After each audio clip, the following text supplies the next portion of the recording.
दोस्तों, अगर आप भी हर बात पर दुखी होते हैं तो इस वीडियो को देखने के बाद बात बात पर दुखी होना बंद कर देंगे। इस वीडियो को अंतिम तक जरूर देखिएगा। एक व्यक्ति था जो बहुत दुखी था। वह एक पेड़ के नीचे बैठा हुआ था। उसी रास्ते से गौतम बुद्ध जा रहे थे। उस आदमी ने महात्मा बुद्ध को देखा और बुद्ध से कहने लगा कि हे तथागत, मेरे जीवन में बहुत दुख है। मैं इन दुखों से बहुत परेशान हूँ। कृपया करके इन दुखों से मुक्ति के लिए कोई उपाय बताइए। महात्मा बुद्ध ने कहा, दुख सुख तो जीवन के दो पहिए हैं। ध्यान से सुनो, मैं तुम्हें एक कथा सुनाता हूँ, तब तुम समझ पाओगे कि जीवन क्या है। एक नगर में एक सेठ रहता था। वह बहुत ही भला, पुण्य आत्मा, परोपकारी, अच्छाई के सभी गुण उसके अंदर मौजूद थे। उसके दरवाजे से कभी कोई खाली हाथ नहीं लौटता था। भूखे को खाना खिलाता, सभी की मदद करता, जीवों पर दया करता, दूसरों का परोपकार करता, स्वभाव से बहुत ही अच्छा व्यक्ति था।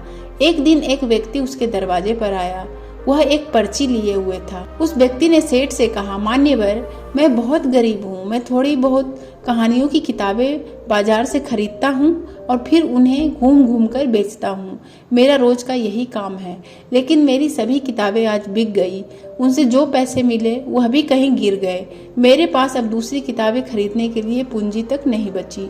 मेरे पास 1 रुपया भी नहीं है। मेरे बच्चे सुबह से भूखे होंगे। मेरी आज की पूंजी सहित कमाया गया सभी पैसा खो गया। सिर्फ यह एक पर्ची बची है। अगर आप इसे खरीद लें तो बड़ी कृपा होगी। सेठ ने उस व्यक्ति से पर्चा खरीद लिया।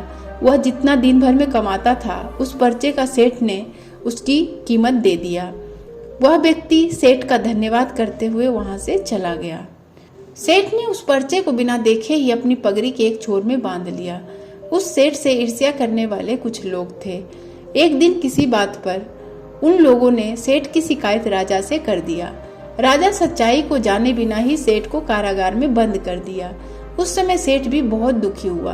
वह यही सोचता रहा कि जीवन में मैंने कोई पाप नहीं किया, किसी के साथ ना ही छल किया, जितना बन सका सबकी भलाई ही किया है। यह सोच सोचकर वह बहुत दुखी हो रहा था। कुछ दिन बीत गए। एक दिन सेठ ने अपनी पगड़ी को सर से उतारा तो वह पर्चा जो उस दिन अपनी पगड़ी के एक छोर में बांध दिया था, वह नीचे गिर गया। सेठ ने उस पर्चे को उठाया और उस पर्चे में जो लिखा था वह था कि सदा ना रहेगा। सेठ ने जब इस बात को पढ़ा तो वह सहसा ही जोर जोर से हंसने लगा और हंसता ही रहा। राजा को जब यह बात पता चली तो राजा सेठ से कारागार में ही मिलने आया। राजा ने इसका कारण जानना चाहा तो सेठ ने शुरू से अंत तक की सभी बातों को बता दिया।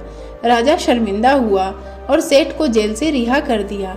और जिन लोगों ने सेठ के ऊपर झूठा आरोप लगाया था, राजा ने उनके ऊपर कड़ी कार्रवाई की।